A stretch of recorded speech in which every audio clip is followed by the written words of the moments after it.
The tale, meant to unravel the origins of one of the most epic legends, begins not with the thunder of battles, nor with the flames consuming fleets.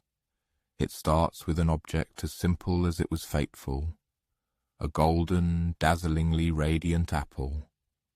This seemingly harmless fruit, tossed into the midst of a lavish wedding celebration, didn't just fall to the ground. It rolled swiftly into eternity, becoming the starting point for a chain of events that would forever change the world. Before the reader's eyes unfolds an astonishing world where immortals freely walk the earth, sharing it with mortals. Here mighty kings are bound by unbreakable oaths, and a single, seemingly insignificant decision can predestine a decade-long, merciless and bloody war. This is not yet the Hellas we've come to envision, with its majestic temple colonnades and the wise maxims of philosophers whose names have survived millennia. No, this is merely the prelude to that era. It is a deeply mythical time, far more ancient and abundant with wonders, where the shadows of great heroes stretched far longer than their physical bodies, and omnipotent gods shamelessly and pervasively interfered in every aspect of human life, reshaping destinies at their whim. Let the past centuries slowly unfold before your imagination, drawing back the veil on that fateful moment when the mechanism of the Trojan War was set into inexorable motion. The beginning of this story lies not in the shedding of blood or the roar of battle, but in a lavish, truly grand celebration. It was a divine wedding of such unprecedented scale that it required not mere golden goblets, but vessels shimmering with celestial light, heavenly harpists whose music delighted the gods themselves, and a feast surpassing all human imagination. Naturally, mere mortals were categorically uninvited to such a gathering, for their presence would only mar the otherworldly splendor. The events unfolded in a majestic space, stretching between the boundless celestial expanses and the wine-dark, eternally churning sea. It was a marriage between Peleus, a renowned yet mortal king, and Thetis, a sea nymph whose beauty was incomparable and whose temperament was highly unpredictable. Her essence was as changeable as the sea itself. In one moment she could gently calm raging waves, and in the next transform into a ferocious, fire-breathing lioness capable of striking terror. Sea nymphs, as is known, were elusive beings in every sense of the word. Their will was as variable as the tides. This was not just a celebration, but an event transcending the ordinary. The lords of Olympus themselves were present. Zeus, the almighty ruler of the heavens and thunderer, Hera, his majestic but intensely jealous consort, the wise and invincible Athena, golden-haired Apollo, patron of arts and prophecy, and even Dionysus himself, the god of wine and unbridled revelry, who, without a doubt, came not so much to bless the newlyweds as for the abundant libations and inevitable dramatic events he so loved to witness. The reason for such a hasty marriage lay in an ancient and very unsettling prophecy. Thetis's child was destined to surpass his father in greatness and power. Naturally, the gods, being in essence the divine equivalent of power-hungry top-tier executives, unanimously decided that none of them wished to raise a demigod capable of someday toppling them from the shining peaks of Olympus. So they hastened to marry her off to a mortal. The fortunate one to receive this dubious honor was Peleus, a sufficiently respected warrior who, one can assume, was too prudent to ask too many questions about such an unusual union. It was at this moment that the narrative takes its sharp, dramatic turn from lavish celebration to impending catastrophe. The fact was that almost every immortal had been invited to the wedding feast, but one figure remained without the coveted invitation. This someone was Eris, the goddess of discord, quarrels, and all awkward, unpleasant situations, who was a master at sowing chaos. She can be imagined as the divine embodiment of that ill-timed group message that, breaking through at the most inopportune moment, can easily ruin even the most meticulously planned celebration. Deeply offended and seething with rage, Eris did exactly what any entity in her position, being the goddess of discord, would likely do. She showed up at the feast anyway, bringing with her a rather peculiar and, as it turned out, destructive gift. A golden apple, dazzlingly radiant and incredibly beautiful, on the surface of which were engraved 3 concise but fateful words, "To the fairest." She tossed it directly into the centre of the hall, watching as instant, ringing silence descended, and likely departed with an exceedingly satisfied and anticipating smirk, knowing what chaos her act would unleash. One might naively assume that the omnipotent gods dwelling on the shining peaks of Olympus were above such petty squabbles over a gleaming piece of fruit. However, no, dignity abandoned their august assembly faster than Hermes on a busy market day, rushing about his many affairs. 3 majestic goddesses immediately and decisively laid claim to the golden apple. Hera, the mighty queen of Olympus, consort of Zeus and patroness of marriage. Athena, the wise goddess of war, strategy, and crafts. And Aphrodite, the goddess of love, otherworldly beauty, and, as an inevitable consequence, the complication of absolutely all human and divine relationships. Each sincerely and unshakably believed that she was the rightful and sole recipient of this gift, and each in her own way was sufficiently formidable and influential to make the others seriously doubt the validity of their claims. Faced with this utterly unforeseen celestial beauty contest, which threatened to escalate into a full-blown divine conflict, the Olympians acted as many bureaucratic structures often do when confronted with a no-win scenario. They simply shifted this delicate problem onto mortal shoulders. Enter Paris, the Prince of Troy, a man whose subsequent, rather rash decisions would convincingly prove that prudence and common sense were not his strong suits. But at that fateful moment he was merely a humble shepherd, tending his flocks on the picturesque slopes of Mount Ida. He had been quietly removed from royal life in infancy due to an ancient and terrifying prophecy that he would one day cause the complete, devastating destruction of Troy. So, his family, gripped by fear, naturally decided to abandon him in the wilderness as a child, just in case, in a naive attempt to avert the destined calamity. Nevertheless, Paris grew into a remarkably handsome and robust young man, but, more importantly for the events to come, he was completely unprepared to judge such an unusual and dangerous divine contest. The 3 majestic goddesses appeared before Paris, not in humble, mortal guise as one might expect, but in their full, breathtaking divine radiance. Each, seeking to sway him to her side, offered him her own bribe, tempting him with his most cherished desires. Hera promised him immeasurable power, dominion over all of Asia, which would make him mightier than any mortal ruler. Athena offered him boundless wisdom, strategic superiority, and undisputed victories in all battles. But Aphrodite, always keenly aware of her audience and knowing exactly what to offer, promised him the love of the most beautiful woman in the entire world.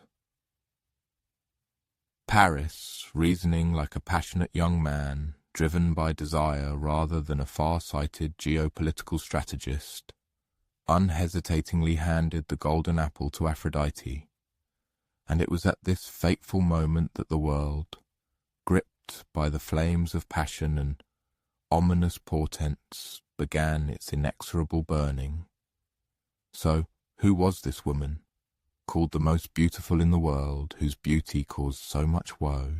So much. Her name was Helen, and she was the queen of Sparta, daughter of Zeus himself and leader, or perhaps Nemesis, depending on which of the many versions of the myth one prefers.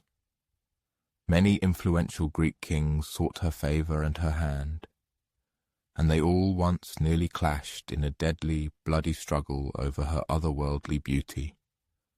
To prevent the imminent and destructive conflict, her mortal father, the wise King Tyndareus, made all the suitors swear a solemn and unbreakable oath.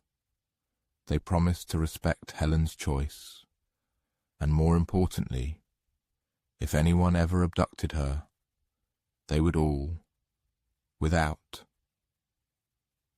exception, unite their forces to retrieve her.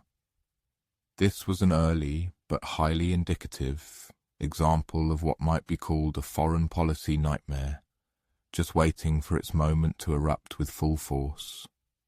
In the end, Helen chose Menelaus, a capable, if somewhat simple-minded, but highly respected king of Sparta, as her husband. They married, and for a time a desired but fragile peace reigned in their lives. This fragile truce lasted until Paris arrived at Menelaus's court under the guise of a diplomatic mission. Then, under the powerful patronage of Aphrodite, he either seduced or, according to other accounts, forcibly abducted Helen. The precise interpretation of this fateful event depends heavily on the chosen source. In Homer's great Iliad, Helen appears as a weary, regretful, and rather passive figure, like a victim of circumstances. In Euripides' version, she shows much greater determination and will, becoming an active participant in her own fate. Later poets go even further, in their versions, claiming that Helen never set foot in Troy at all, but only her ephemeral, phantom copy went there, while the real Helen calmly weathered all the hardships of war in distant Egypt, like a slightly annoyed chess piece temporarily removed from play. Whichever of these versions one prefers, the end result remains the same. Paris triumphantly returned to Troy, taking Helen with him, and Menelaus, consumed by righteous fury and a sense of deep insult, immediately summoned every king, prince, and warrior who had once sworn to defend his honor and Helen's return. And it is at this dramatic moment that ancient myth begins to inevitably collide with the harsh realities of history. For centuries, scholars have debated whether the Trojan War ever truly occurred. Was there a real, large-scale confrontation between the Mycenaean Greeks and a prosperous city on the Anatolian coast that controlled strategically important straits? Perhaps this city was named Walusa, a name strikingly similar to Ilion, another, more famous name for Troy. Archaeological excavations conducted at Hisarlik, the presumed site of ancient Troy, convincingly show the existence of a mighty city that was destroyed not once, but several times, suffering devastating fires and bloody wars. Vibrant trade routes, through which untold riches flowed, passed through this strategically important region. Conflicts over control of such resources were undoubtedly inevitable in that era. So, while the gods themselves may not have hurled lightning and spears from the heights of Olympus, some mortals very likely threw something far more material and destructive over those impregnable walls. And now, returning to the main thread of the myth, the Greeks began actively gathering their forces, preparing for the greatest campaign in history.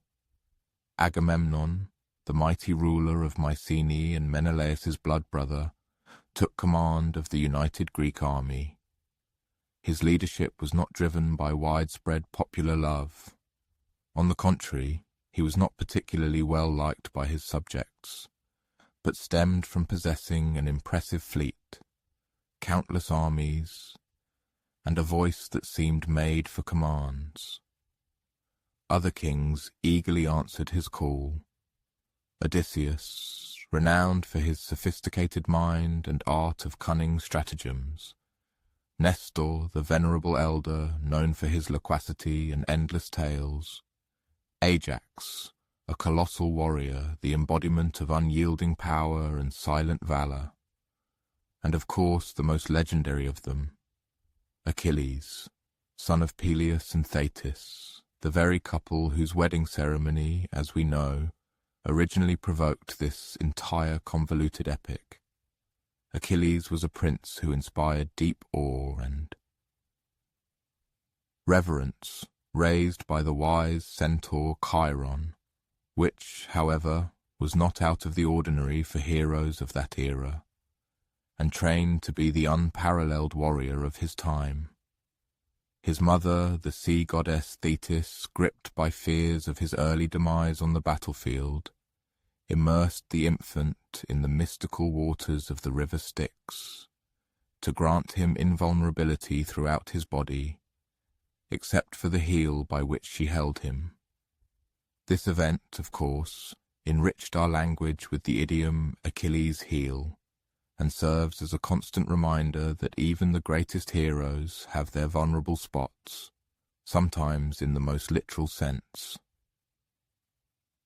However, not all valiant heroes burned with the same fervour to join the coming war.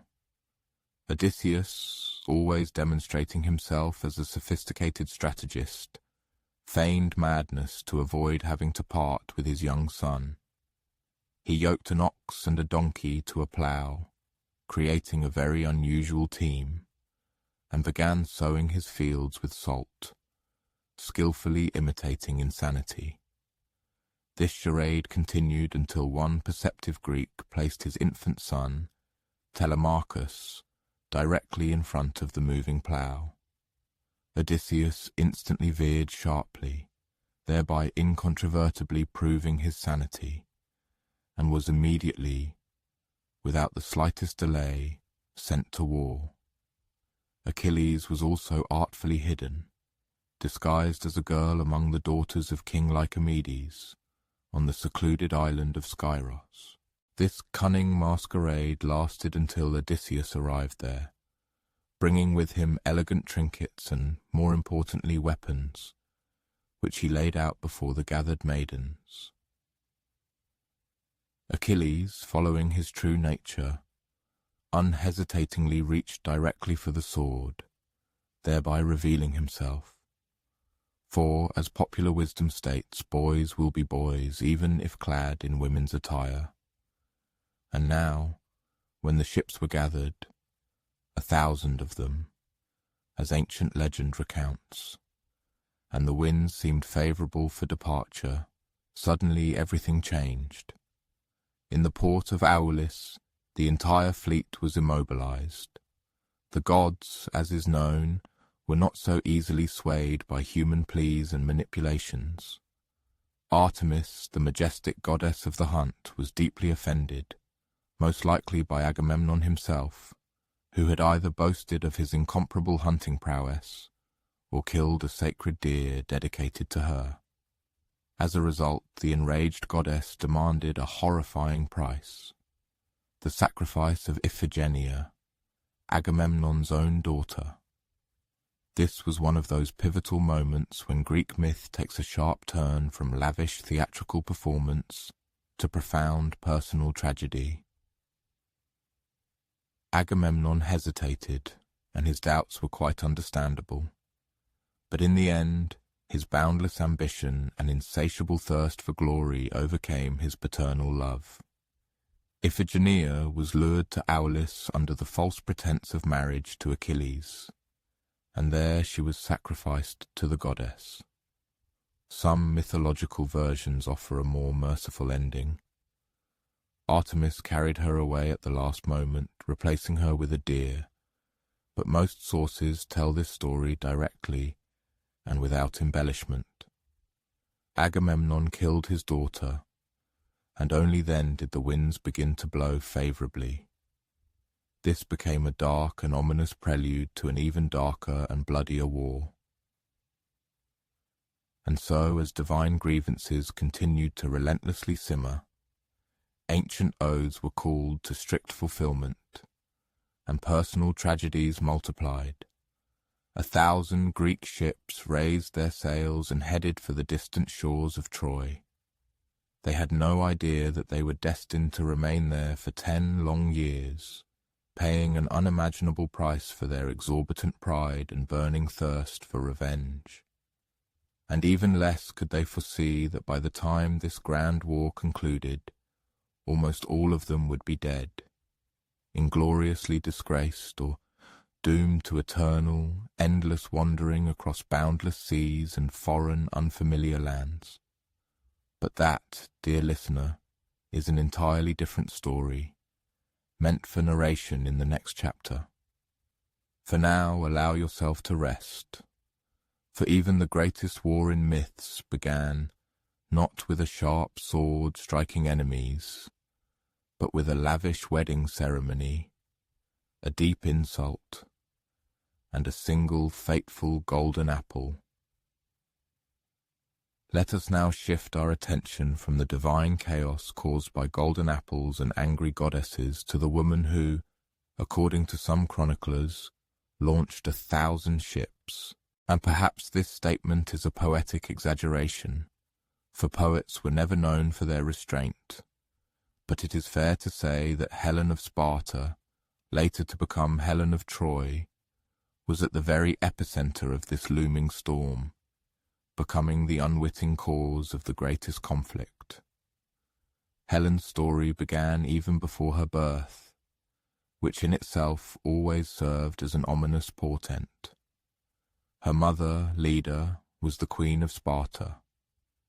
One afternoon, Zeus, the most persistent and tireless of the Olympians, noticed her from the heavens and decided, as he often did, to seduce her. However, instead of appearing in his true, divine, radiant majesty, sometimes accompanied by thunder, he chose to transform into a swan. Because, of course, that's what he did. The result of this rather peculiar and unusual encounter, depending on the myth, was either one egg or several. Yes, Leda actually laid eggs. Myths, as you will undoubtedly notice, are very fond of the strange and unusual, not overly concerned with plausibility. From these eggs hatched Helen, and sometimes her brothers Castor and Pollux, as well as her sister Clytemnestra, who was to play a very significant role when events in Greece began to take an irreversible and tragic turn. But for now, Helen grew up surrounded by royal luxury. From the very beginning, she was a true marvel. Not just beautiful, her beauty, we are told, was divinely perfect, such that it made men sigh deeply, women whisper enviously, and kings make extremely rash decisions. When Helen reached marriageable age, she was courted by practically every worthy man in the Hellenic world. Among her suitors were the most valiant warriors, powerful princes and influential kings, including Odysseus, Ajax, and Menelaus. There were so many that her mortal father, Tyndareus, reasonably feared that whoever he chose, the others would almost certainly be deeply offended, wage war, and likely destroy everything in their path. So, on the wise advice of Odysseus, the perennial strategist, Tyndareus made all the suitors swear a binding oath, the famous oath of Tyndareus. They all had to agree to respect Helen's choice and, more importantly, to defend the chosen husband if anyone ever tried to take her from him by force. It seemed like a clever and far-sighted decision, which, as often happens with such decisions in Greek myths, was destined to turn into a grand and all-encompassing disaster. Helen chose Menelaus, Agamemnon's brother, and the future king of Sparta. Menelaus was a competent ruler, possessed significant wealth, was respected, not particularly charming, but not one to be easily ignored. He was the type of man who polished his own armor meticulously and expected everyone else to notice. Helen and Menelaus married, and for a time their life together was peaceful. They had a daughter, Hermione, settled into the Spartan palace, and peacefully ruled a well-ordered and prosperous kingdom. And then, breaking the calm, Paris arrived. Paris, son of Priam and Hecuba of Troy, was raised not as a royal prince, but as a simple shepherd. This is a fairly common mythological trope when a person's birth is accompanied by an unsettling prophecy. In Paris's case, the prediction was very specific and ominous. He was destined to cause the fall of Troy. So, naturally, his parents did what any responsible monarchs would do in such circumstances. They abandoned him in the wilderness. Unfortunately for them, Paris survived. Raised among shepherds, he grew into a man of striking beauty, but possessed a remarkably short-sighted mind. Eventually he was readmitted to the royal family, the ominous prophecy likely forgotten in the general jubilation. Soon after he was sent on a diplomatic mission to Greece, officially to establish friendly relations, unofficially, to stir up new intrigue, predetermined by the gods. When Paris arrived in Sparta, Menelaus welcomed him warmly, proving himself an exemplary hospitable host by Greek standards, which usually meant offering food, wine, and a guarantee of guest safety. But then Menelaus was called away for a funeral. Paris, ever the opportunist and heavily influenced by Aphrodite, who had promised him the love of the most beautiful woman in the world, took advantage of the king's absence. Whether Helen was a willing accomplice in this abduction or a victim of divine manipulation is one of the great ambiguities of ancient myth. Homer's Iliad depicts her as torn, ashamed, and deeply thoughtful, but not overtly coerced. Later tragedians like Euripides grant her more free will or, conversely, strip her of it entirely, depending on the overall tone of the work. Some versions, such as Euripides' Helen, go so far as to claim she was never in Troy at all. That Paris stole only a phantom image, while the real Helen remained in Egypt, as confused by the events as everyone else. But the most common and popular version states that Helen left with Paris, sailing across the Aegean Sea to Troy, leaving behind her husband, child, and more importantly, the oath that bound all her former suitors. When Menelaus returned and found his wife gone, his honor publicly trampled, he did not mourn in silent solitude. He called upon the oath to be fulfilled. Messengers were sent throughout Greece, summoning the kings. Old alliances were rekindled with new vigor. Even those who had long retired from military affairs were now bound by a sacred promise. And what a constellation of heroes answered the call. Agamemnon, the mighty king of Mycenae, assumed command. He was ambitious, proud, and did not shy away from sacrificing his own daughter when the winds refused to blow. But that story, as we mentioned earlier, was only part of the larger narrative. Odysseus tried to stay out of it. He had a young son, a clever wife, and no interest in distant foreign adventures. So he feigned madness, sowing his fields with salt. But when Greek agents placed his infant son, Telemachus, before the plough, Odysseus veered sharply, proving his sanity and thus sealing his fate. Achilles, the greatest warrior of his age, also showed reluctance. His mother, Thetis, hid him on the island of Skyros, disguised as a girl among the daughters of King Lycomedes. Why? Because it was prophesied that if Achilles went to war, he would not return alive. But again Odysseus found a cunning solution. He laid out gifts for the girls: delicate combs, shiny bracelets, mirrors, and a single sword. Achilles, naturally, unhesitatingly chose the weapon. It was predictable, but extremely effective. In time, a vast army gathered.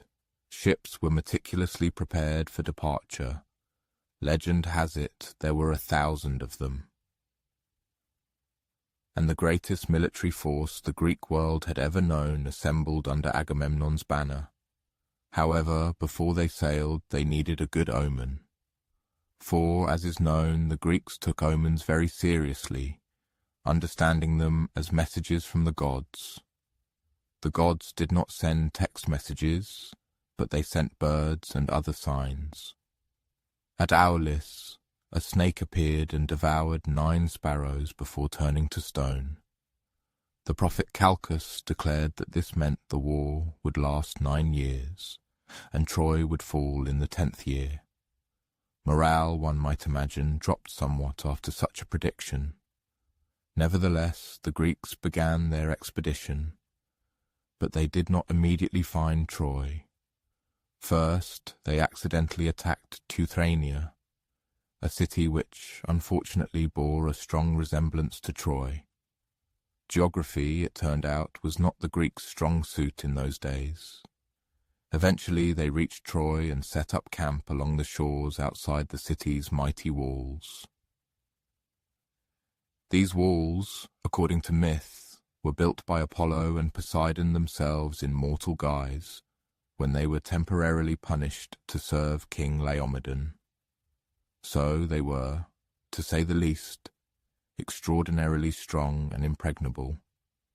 It became clear that this would not be a quick war. Inside Troy, Helen was received not as a captive, but as a queen. Priam, the aged king, treated her with kindness and respect. His son Hector, the city's greatest warrior, was polite, though he expressed some disapproval of her presence. The city, for all its splendor, became a kind of golden cage for her. Helen was now the face of a conflict over which she had little control, adored and accused in equal measure. The war, meanwhile, settled into a long and arduous stalemate. Numerous raids, fierce skirmishes, and attempts at diplomatic negotiations followed. Heroes rose and fell, their fates intertwined with that of the city, and throughout it all, Helen remained at the center of events, not fighting, but observing the horrors of war. Her story is a paradox. She is simultaneously a victim of circumstances and an agent. Loved and hated, remembered not for her actions but for her presence. Her role as the prize for which the greatest warriors bled and died. And as for Helen herself, well, the myths do not provide unambiguous or simple answers. Some say she loved Paris, then hated him. Some claim she pitied Menelaus, then scorned him. In one version, when Troy falls, she returns to Sparta with her husband, who magnanimously forgives her. In another, she is strangled by Menelaus's mother in a fit of righteous rage. The poets never manage to agree on what to do with her, how to conclude her fate. She was too beautiful to be unequivocally evil, and too dangerous to be simply good. She was, perhaps, the embodiment of war itself, not rational, not just, but absolutely inevitable and destructive.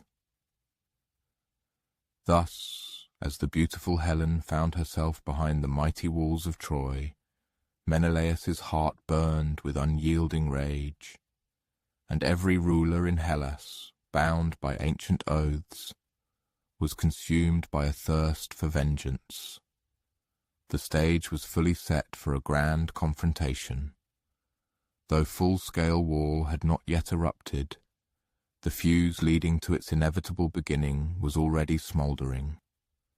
The majestic walls of Ilion still stood impregnable, but both the gods of Olympus and mere mortals, and of course the seer poets, knew perfectly well their grandeur would not last forever. In the upcoming chapter, the reader will meet the entire pantheon of characters and witness the beginning of the siege itself. An epic clash of pride, ancient prophecies, and profound tragedy that would not only forge myths but also lay the foundation for the entire identity of the ancient Greek world.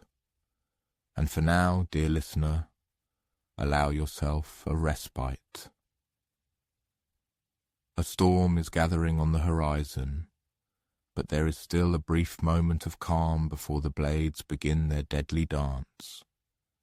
This state is both surprising and paradoxical, the eve of a war that has not yet materialized in blood. Blades still rest in their scabbards. Mighty ships do not yet glide upon the waves, but every decision made in these tense hours, be it a quiet reflection or a stubborn assertion, will echo as deafeningly as the battle cries to come. And so the reader's gaze once again turns to Greece, where ancient oaths are invoked, where promises are recalled with an almost theatrical solemnity, and where mighty kings begin to emerge from the shadows of their personal, sometimes vain, aspirations. The Greeks, or as they were more often called in that era, the Achaeans, did not constitute a monolithic nation. Rather, they were a loose confederation of fiercely independent city-states, each with its own monarch, unique customs, distinct dialects, and, often annoyingly, a deeply ingrained sense of self-importance. Managing such a conglomeration was akin to herding wild cats, only these cats were large, bronze-clad, and incredibly arrogant. And yet Agamemnon, king of Mycenae, somehow managed to take on this difficult task. Agamemnon himself was not universally loved. His charisma was comparable to damp marble, and his diplomatic finesse to a battering ram. However, he possessed one undeniable advantage. He had ships. And in Bronze Age Greece, this circumstance often decided everything. Furthermore, he was the blood brother of Menelaus, whose wife, the beautiful Helen, had just fled with a Trojan prince, or was abducted, depending on whose version of events one believes. In any case, Agamemnon felt it his duty to assist, while, of course, increasing his own power and influence. But before the Greek fleet set sail, let us first meet the key figures of this great war, some of the most prominent names ever proclaimed on battlefields or immortalized in epic verse. Among them stood Odysseus, the wise ruler of Ithaca, renowned for his sharp wit, biting sarcasm, and unparalleled cunning. He would much rather have been peacefully farming his fertile fields than participating in bloody military campaigns. When the call to arms came, Odysseus attempted to evade military service by feigning madness. He yoked a donkey and an ox simultaneously to a plough, and ostentatiously began ploughing his lands, scattering salt upon them. To his misfortune, the Achaeans sent a man named Palamedes after him, who proved even more perceptive. Palamedes, uncovering the ruse, placed the infant Telemachus, Odysseus's young son, directly in front of the moving plough. Odysseus instantly swerved, thereby inadvertently revealing his complete sanity. With a heavy heart he departed for war, seething with deep resentment. Then there was Achilles, son of Peleus, a mortal king, and Thetis, a sea nymph, known for her dramatic and sometimes sudden disappearances. Achilles was raised by the wise centaur Chiron, who taught him the art of medicine, music, hunting, and far more importantly for his destiny, the mastery of elegant and deadly combat. Thetis had once received a prophecy. Her son was destined either to live a long and obscure life and be forgotten, or to die young in great glory, his name remembered forever. She, for perfectly understandable reasons, preferred the former option. So she hid Achilles on the remote island of Skyros, disguised in girl's clothing. It is unclear how convincingly he portrayed a girl, but he lived among the daughters of King Lycomedes, perhaps with the naive hope that history would simply pass him by. History, of course, never forgets Achilles. Odysseus was sent to find him. Knowing that no true warrior could resist the call of heroic glory or the clang of bronze weapons, Odysseus laid out various gifts before the girls: elegant attire, trinkets, and a single gleaming sword. Achilles, as predicted, immediately reached for the sword. A trumpet sounded, and the deception crumbled. Achilles, his true identity now revealed, was promised honor, rich spoils, and immortal glory. He agreed to join the expedition. With him went his loyal companion Patroclus, whose role in the coming war proved no less significant than any sword or shield. Other prominent figures joined them. Among them was Ajax the Great, mighty son of Telamon, a man of colossal stature and stern temperament, possessing the strength of an ox, and about as much eloquence. There was also Diomedes, a young but already celebrated king of Argos, known for his fierce valor in battle and surprising, almost reverent attitude toward the deities.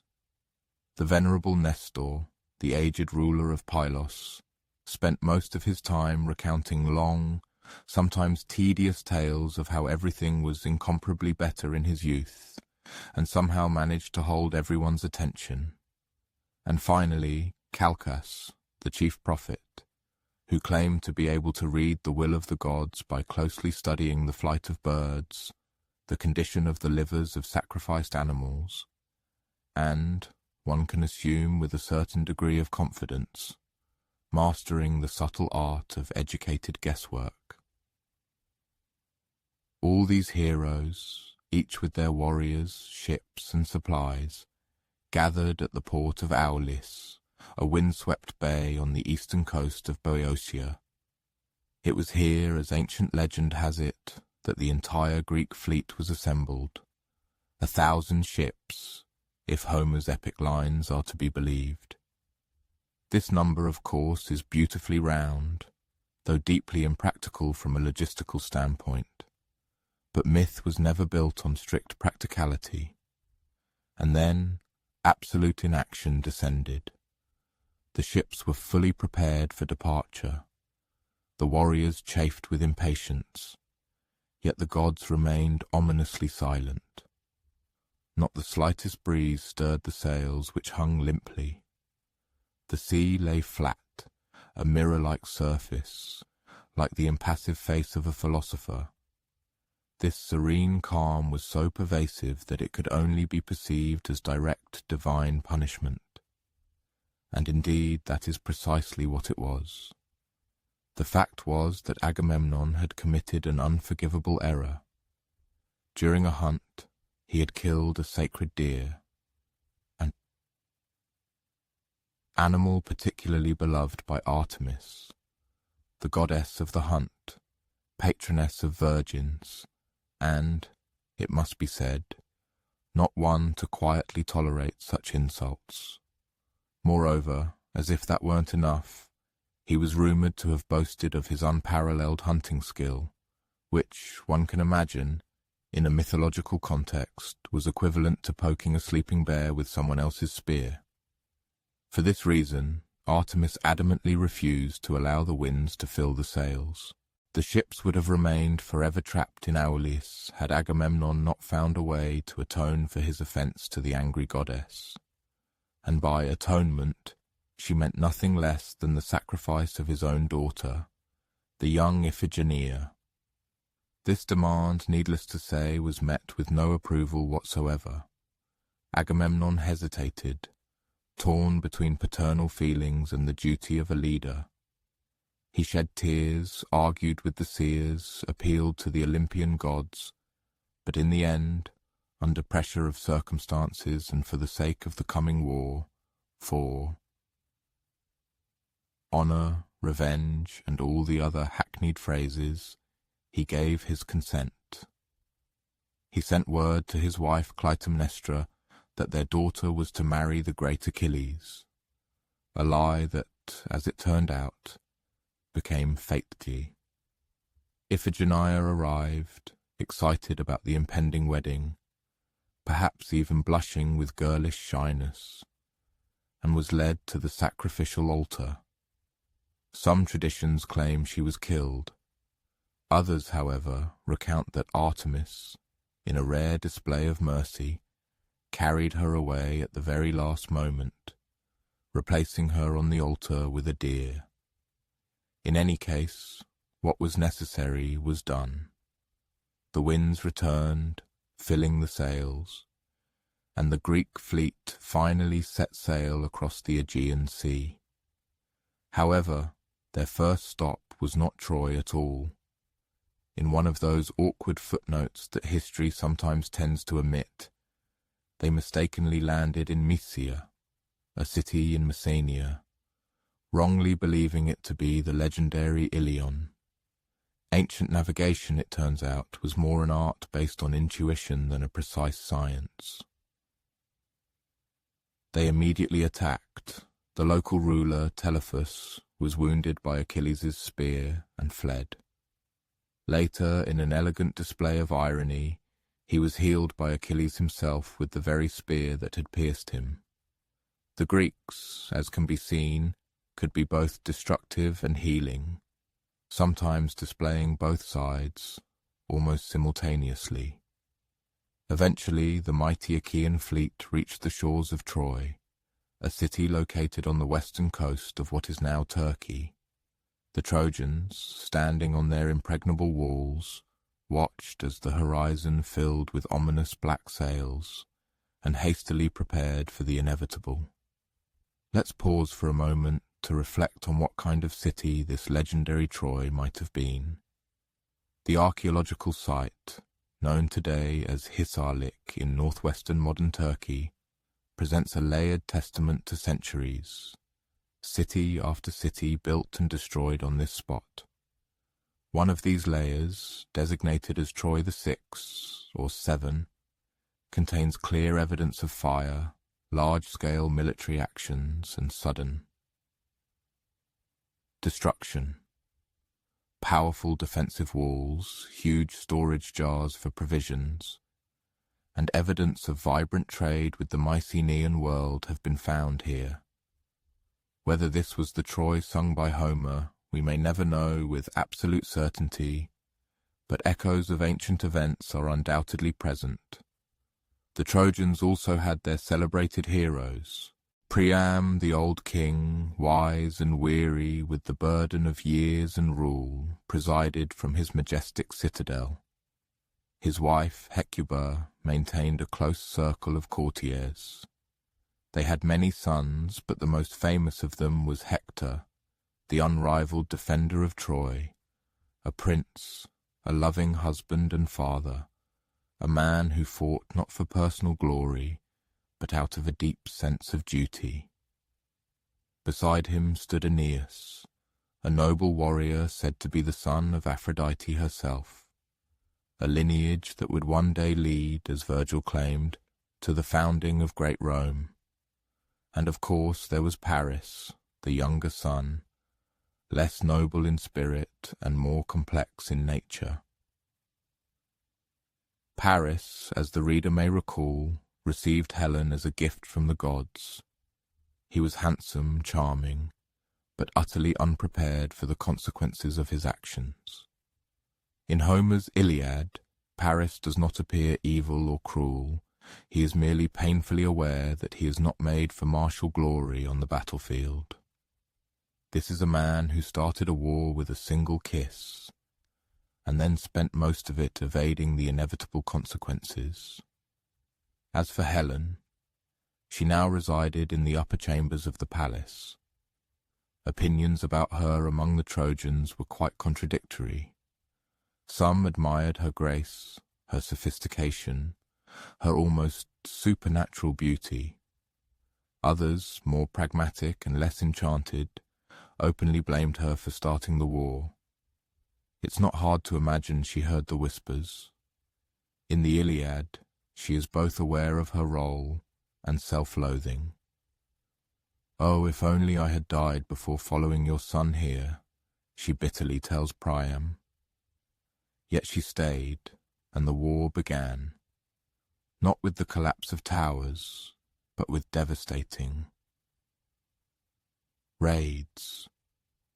The Greeks, unable to breach the impregnable walls, resorted to attacking Trojan allies, cities along the coast, seizing supplies, enslaving women, and burning everything they could not carry away. It was this pattern, campaign, retreat, rest, that characterized the first 9 years of the war. During one such raid, the Greeks captured 2 women whose names would later ignite a true disaster.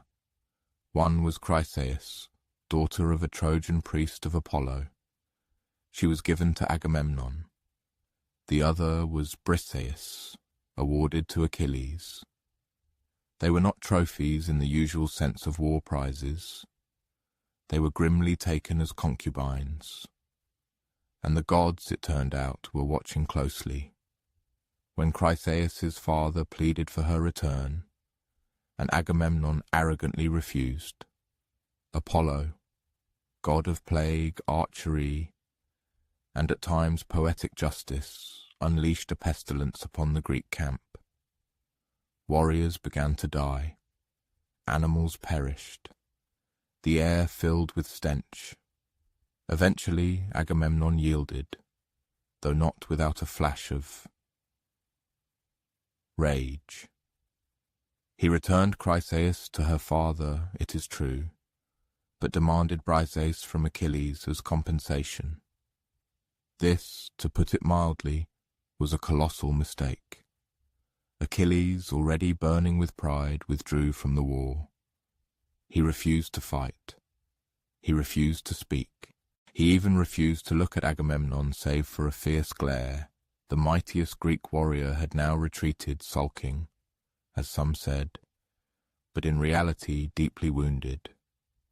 In the heroic code, honor was more important than even armor. To be publicly shamed was not merely an insult. It was a crushing blow to the very soul. Greek morale faltered. They continued to press the city, but without Achilles they found themselves in great difficulty. Hector, on the other hand, surged forward, rallying the Trojan forces and driving the Greeks back to their ships. Fierce skirmishes erupted, chariots thundered, shields clashed, and yet the walls of Troy held firm. But let us step back for a moment and consider what this war actually looked like. Not in poetic accounts, but in the realities of the Bronze Age. This was not trench warfare, not mass armies of uniformed soldiers. These were chariots, short swords and throwing spears. Bronze, not iron.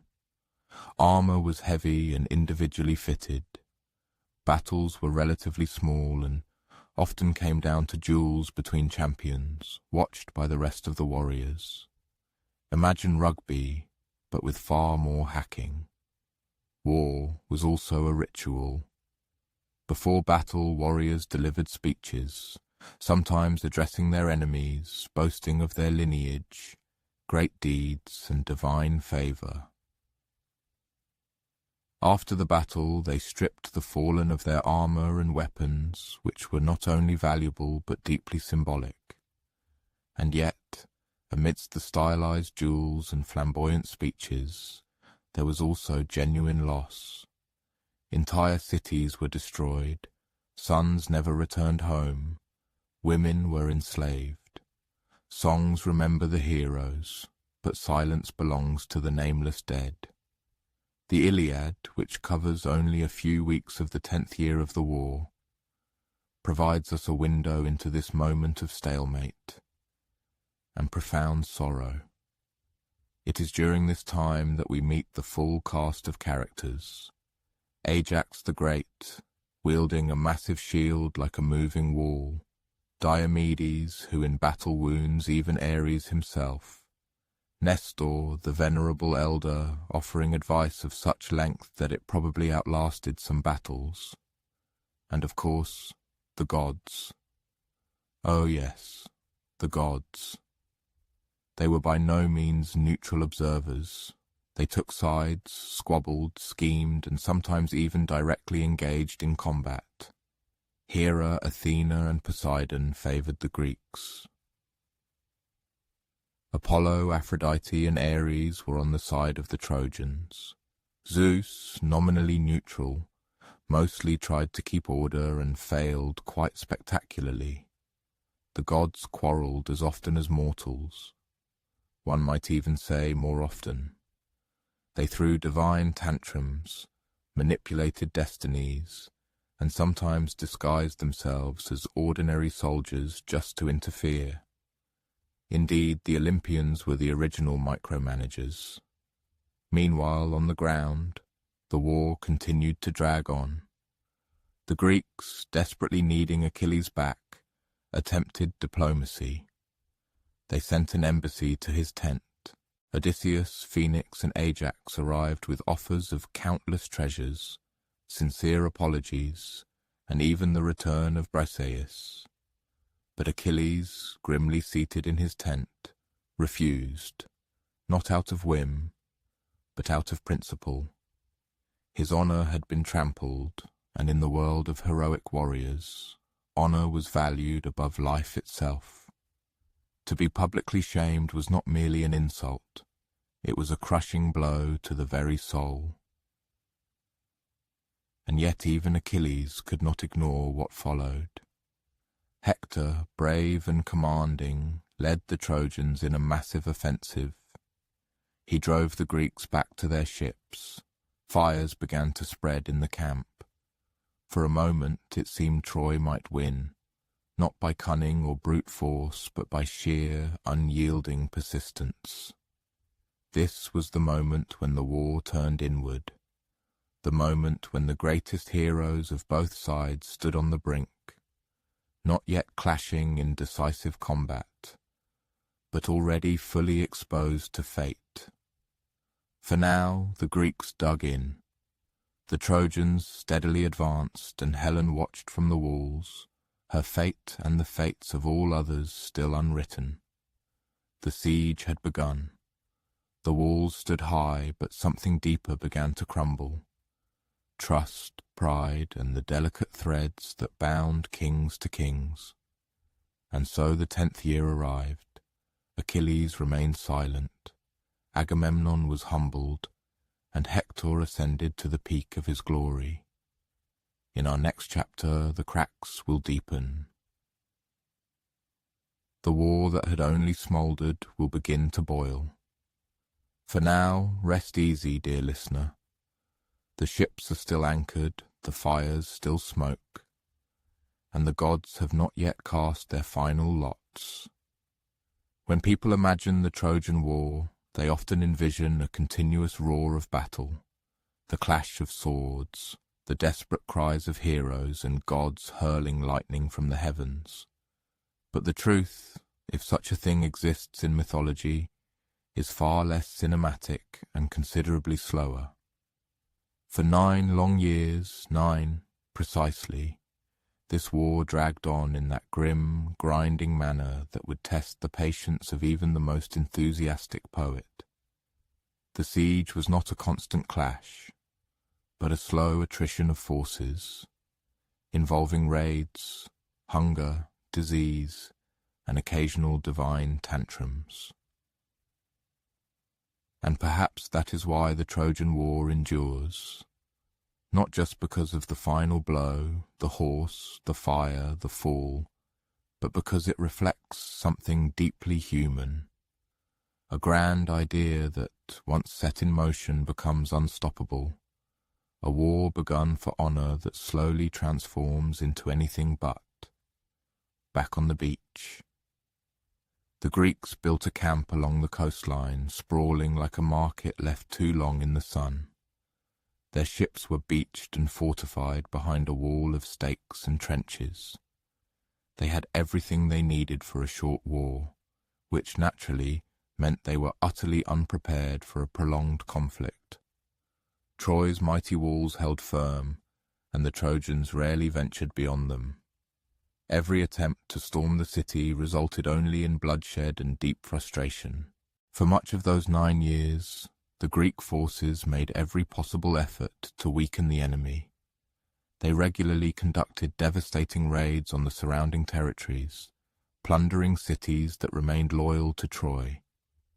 During these operations, they took food, livestock, precious metals, and, most tragically, abducted women, turning them into concubines, slaves, and sometimes objects of political bargaining.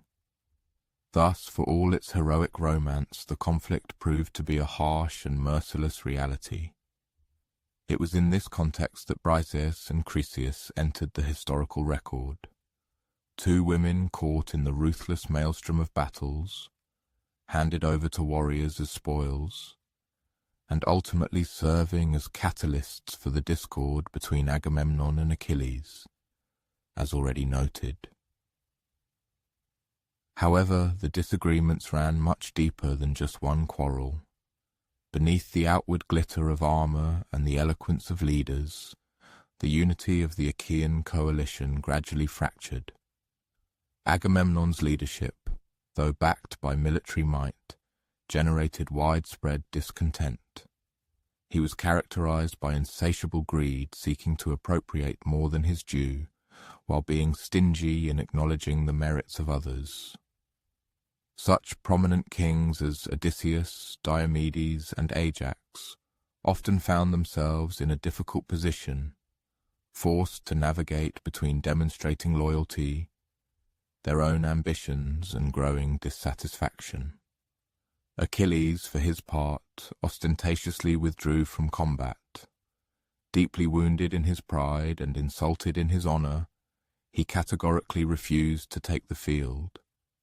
For most of these years he spent his days in his tent, sharpening blades, drawing melodies from his lyre, and embodying the grim but majestic image of a Bronze Age hero. Meanwhile, the Trojans were not passive. While the Greek forces ravaged the surrounding lands, the inhabitants of Troy actively forged new alliances.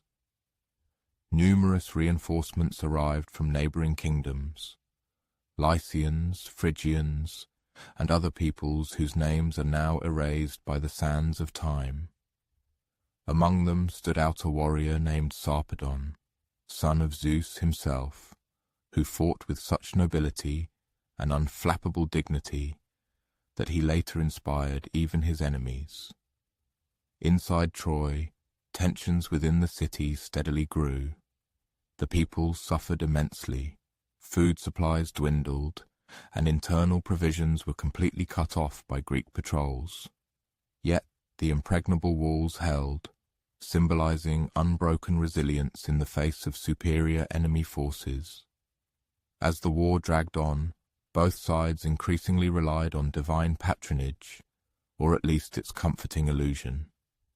The Greeks offered sacrifices to Athena, Hera, and Poseidon, while the Trojans appealed to Apollo, Aphrodite, and Artemis.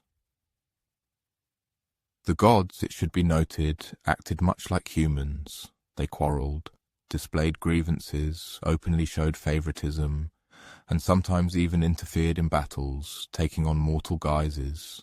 There is a story, whispered by later poets, of a duel between Menelaus and Paris, which took place early in the war.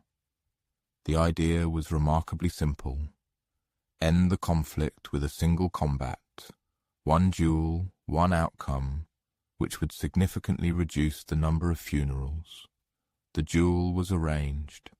Menelaus, understandably consumed by rage, fought with a fury stemming from righteous anger. Paris, less heroic and more inclined to showmanship, soon found himself outmatched. As Menelaus prepared to strike the decisive blow, Aphrodite intervened, swiftly snatching Paris from the battlefield and transporting him to his chambers, to Helen, who by this point was growing increasingly weary of such farces. It should be noted that Aphrodite asked no one's permission. She simply decided, like an indulgent parent, that her beloved son had suffered enough. Menelaus, meanwhile, was left standing in the dust, sword raised, utterly bewildered by what on earth had just happened. Thus it became clear that the war would not be resolved by fair combat. Undoubtedly, this protracted conflict also saw moments of true glory. One of the most brilliant stars of this middle stage was Diomedes, king of Argos, who fought with such relentless and precise effectiveness that even the inhabitants of Olympus could not help but take notice. At one point, Diomedes, with the help of Athena, who temporarily granted him the ability to discern gods on the battlefield, wounded the goddess Aphrodite herself. Yes, a mortal man managed to strike divine flesh. For her it was frankly a humiliating episode. She fled, bleeding and wailing, to Olympus, and Zeus gently but firmly hinted to her that perhaps war was not the best arena for one whose main weapon was a love charm. Later, Diomedes even wounded Ares, the mighty god of war. Ares, in turn, did what all valiant warriors fear most. He complained to his father. Zeus, far from impressed by such complaints, told him to stop dramatizing and return to his duties. These episodes, while highly entertaining, reveal something deeper. The war had become so complex and protracted that the boundaries between the divine and mortal worlds began to blur. The gods did not remain detached, silent observers. They were literally in the thick of it, displaying their grievances, weaving intrigues, and even bleeding. However, even as valiant heroes fell and cities burned, the war stubbornly refused to end, like an unwelcome guest who overstays their welcome. In the Greek camp, Achilles stubbornly remained off the battlefield, a decision that continued to cost the Achaeans dearly. Without his participation, morale steadily declined. Hector led increasingly daring offensives, and Greek casualties steadily mounted. Even Odysseus found it increasingly difficult to maintain. Combat effectiveness and unity, though he made every effort, sometimes resorting to cunning, sometimes using wine to keep spirits up. It was in this atmosphere of general decline and mutual distrust that betrayal took deep root. The reader may recall the perceptive Palamedes, who at the very beginning of the war exposed Odysseus's feigned madness. Odysseus, always thinking strategically and playing the long game, never forgot this insult. According to later accounts, Odysseus set a trap for Palamedes, fabricating a compromising letter and planting gold to create the false impression that he was receiving bribes from the Trojans. The Greeks, perhaps too desperate and eager to find a scapegoat, mercilessly executed him. Thus, one of their most brilliant minds was lost. A moment that vividly illustrates the true cost of war. It takes not only lives, but also trust. It destroys not only cities, but also virtues. The longer the conflict dragged on, the more it demanded, taking not only heroes, but also their humanity. And the Greeks, once united by a noble oath, began to fracture even more deeply. Agamemnon's arrogance became increasingly irritating. Achilles' sullen silence hung like a sword of Damocles. Even Nestor's endless narratives were perceived not so much as wisdom, but as tiresome noise. And what of Helen? She still watched from the walls. Her beauty, undiminished by time, had become a symbol, a living banner of sorts. For the Greeks, she represented stolen property, and for the Trojans, what they refused to surrender. For Helen herself, she was trapped between myth and reality, between love and hate. In the epic Iliad, she herself expresses deep regret, calling herself a bitch, a term of the greatest shame, and wondering if she is cursed by fate. One can certainly assume that she, more than anyone else, saw the true nature of war, not as a narrative of glory, but as a slowly unfolding tragedy. And so the 9th year of this bloody conflict was drawing to a close. The Greeks, exhausted and internally divided, still held their beachhead. The Trojans, battered by battles and isolated, still defended their city. The gods, nursing their wounds both physical and of pride, still intervened when they pleased. And Achilles, he still sat in his tent, silent, full of rage, refusing to yield, neither to Agamemnon, nor to the war itself, nor even to inexorable fate. Something, however, was subtly beginning to change. For in the camp, a young man named Patroclus watched the flickering campfires, and very soon that fire would spread, consuming everything in its path. If war had a pulse, it would not be felt in the clang of bronze weapons or the rumble of war chariots. It would be the held breath between action and its inevitable consequences, the ominous silence before something truly terrible erupts. And so the narrative brings us to the very heart of the epic Iliad, not to the beginning of the Trojan War, nor to its end, but to a unique, fateful stretch of days in the 10th year, when one man's indomitable pride will change the entire course of events. His name, of course, is Achilles, son of Peleus, the mortal king, and Thetis, the sea nymph who held the threads of his destiny firmly in her hands. Achilles grew up with a sense of his exceptionalism and predetermined destiny.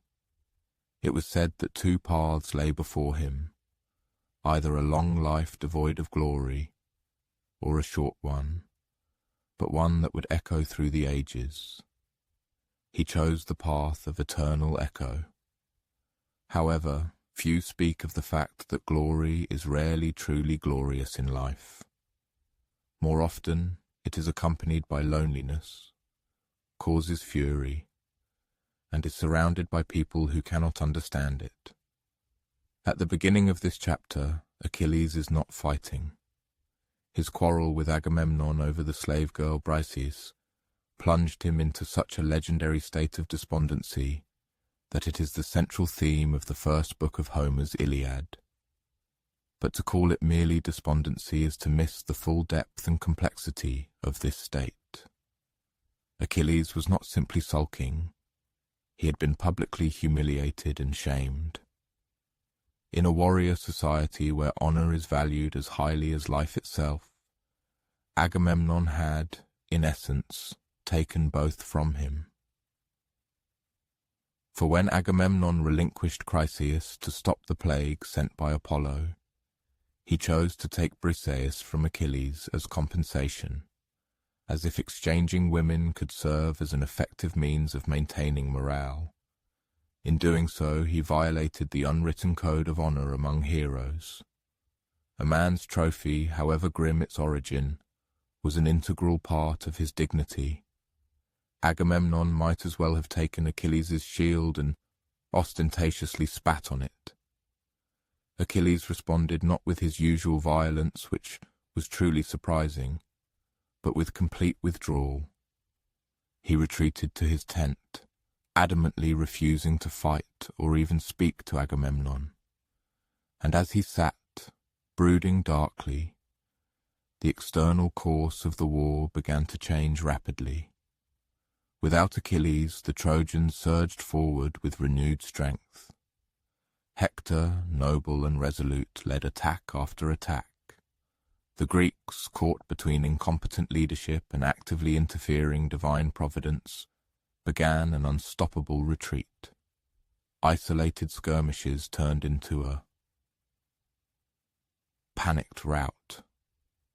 Even the mighty Ajax was forced to fall back. At one point, the Trojans reached the Greek ships, the very beachhead the Achaeans had held for almost a decade. Achilles watched this from the sidelines, remaining absolutely inactive. This, perhaps, is the most remarkable feature of the Iliad. The defining action of its greatest hero is complete inaction. For many pages he sat, seething with resentment, not from a lack of courage, but from an absolute refusal to give Agamemnon the satisfaction of his return to the battlefield. One might say this is a lesson in how dangerous pride mixed with principles can become, or perhaps how easily the gods can break the best of men. Meanwhile, Agamemnon, displaying an uncharacteristic confusion, panicked. Belatedly realizing that the absence of their best warrior could not be without serious consequences, he proposed a generous ransom.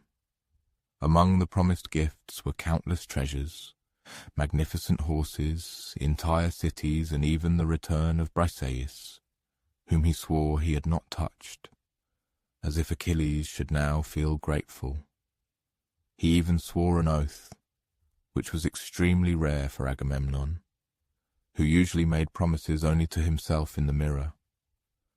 The delegation sent to convey these apologies consisted of Greece's most persuasive men: Odysseus, always eloquent; Ajax, always embodying strength; and Phoenix, Achilles' old mentor, sent in the hope that paternal guilt would succeed where diplomacy failed. And so these envoys entered Achilles' tent. There they found the hero, not preparing for battle, but calmly strumming his lyre, drawing melodies from it. Perhaps it was a reminder that even great warriors have a deep inner life. They presented their case, emphasizing glory, honor, and Greece's pressing needs. But Achilles replied no, not with rage, but with calm, unwavering conviction. He spoke of the futility of war, of the insults inflicted by Agamemnon, and of how no amount of gold could atone for lost pride. He even questioned the heroic code itself. Why, he reasoned, should he die for a man who despised him? Why seek glory at the cost of his own life? It was at this moment that Achilles ceased to be merely a warrior. He became a question. What is the true value of heroism if it means suffering at the hands of fools? What is victory if it means losing oneself? And so he refused. The embassy returned empty-handed, and the war, it seemed, grew even bloodier. When the Greek camp was almost engulfed in flames and the Trojans had grown bolder than ever, Patroclus stepped forward. Ah, Patroclus, friend, companion, brother in arms. Some even claim their bond was more. In Homer's world, the exact nature of their relationship matters less than their deep emotional connection. Patroclus was Achilles' heart outside his body, and he could no longer stand by and watch the Greeks die. He pleaded with Achilles, "Let me fight in your stead. Let me wear your armor. Let the Trojans believe you have returned. Perhaps that will make them retreat." Achilles agreed, but set one condition: only to drive them from the ships, not to pursue them to the city gates. Patroclus donned the armor, gleaming, god-forged, unmistakably Achilles, and led the Myrmidons into battle. It worked. The Trojans, believing Achilles had returned, panicked and retreated. Patroclus fought skillfully, fiercely, and with a good deal of recklessness. He killed warrior after warrior, including Sarpedon, son of Zeus, causing such grief that even the gods debated whether to intervene. However, Patroclus, carried away by the heat of battle, forgot his promise. He drove the Trojans all the way to the walls of Troy, and there he met Hector. The two clashed, spear against sword, prince against hero, and in the end, Hector killed Patroclus, not knowing his true identity until the helmet fell from the fallen man's head. Patroclus's death was a shock not only to Achilles, but to the Greeks, to the Trojans, and even to the gods. However, no one felt it as deeply as Achilles. Upon hearing the terrible news, he collapsed, overwhelmed with grief. He wept, tore his hair, covered himself in ashes, and lay in the dust. His pride, his refusal to fight, his rage, all turned inward. And then it burst forth. Achilles' wrath began its destructive path. It would be beautiful, it would be terrible, and it would be unstoppable. First, he needed new armor, for his old set was now worn by the fallen Patroclus. Thetis, his divine mother, rose from the depths of the sea and went to Hephaestus, the smith god, who forged a new set for Achilles. The bronze was so fine it radiated light. The shield was so vast it depicted the entire cosmos. This was not just armor, it was fate itself clad in magnificent raiment. Then Achilles re-entered the battle. The Greeks, seeing his return, roared with hope. The Trojans, noticing him, trembled with terror. The gods watched, some in awe, others in trepidation, for they knew when Achilles was enraged he ceased to be human. He was a force of nature. He cut through the Trojan ranks like fire through dry straw. He fought not for glory, but for his grief. Not for Agamemnon, but for Patroclus. He drove the Trojans back to the city walls, killing everyone in his path. He even clashed with the river god Scamander, who tried to drown him, angered by the mountains of corpses clogging his waters. Even the gods had to pull Achilles from the raging torrent. And then, finally, he met Hector. We will delve into that duel in detail in the next chapter, for it deserves its own narration. But for now, let us return to Achilles' tent. Where once he sat grimly in silence, he now paced furiously. His hands, once still, now eagerly yearned for vengeance. His heart, once proud, now burned with unbearable sorrow. Achilles' rage was not just about the war, it was about the unbearable weight of loss, the helplessness of watching a loved one die, and the realization that some of it was his own fault. He had left the battle to prove himself right, but now that rightness had pierced him too deeply. Achilles had re-entered the war, but this was no longer a campaign for honor or pride. This was a funeral in motion. There are moments in myths when war recedes into the background, when spears, horses, and shouting crowds dissolve, and we are left only with silence. And in that silence, something ancient and deeply human stirs. Grief. This is one of those moments. The war still rages, Greeks are still dying, Trojans still defend their city, but all of it, for the briefest time, becomes merely a backdrop for one man's sorrow. Achilles has just lost Patroclus. To many, Patroclus was merely a companion, his second in command, his loyal friend. But to Achilles, he was much more. A tether, a conscience, a reminder that life was more than blood and bronze. Their bond was deep, forged not just in war, but in laughter, memories, and those quiet hours when no one was watching. Some say they were lovers, others brothers in spirit.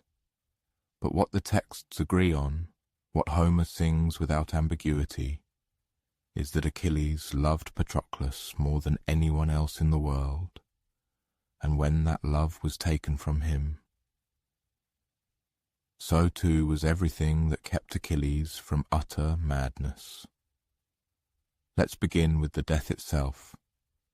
Patroclus donned Achilles' armor, led the Myrmidons into battle, and drove the Trojans back from the Greek ships. For a moment, it worked perfectly. The Trojans thought Achilles had returned to the fray. Panic swept through their ranks like wildfire. But Patroclus, emboldened by success and caught up in martial fervor, forgot the warning Achilles had given him, not to approach the city gates. He went anyway, and there, beneath the towering walls of Troy, he was struck down, first by Euphorbus, then by the hand of fate, and finally by Hector, Prince of Troy, who dealt the killing blow. Hector stripped the famous armor from Patroclus's body, still unaware of his true identity until the helmet fell from the fallen man's head, and triumphantly declared victory. But then, dying on the ground, Patroclus spoke. He told Hector that Achilles would surely come, that his death would not end this. It would only begin it, and so it did. In the Greek camp, Achilles waited, still withdrawn from battle, still embittered, still refusing to fight. And then the terrible news arrived. Accounts vary on who informed him. In some it was Antilochus, son of Nestor, choking with grief. In others, a chorus of surviving warriors. But the result was the same. Achilles collapsed. He fell to the ground, poured dust on his head, and screamed. It was the cry of a man wounded not in the flesh, but in the very soul.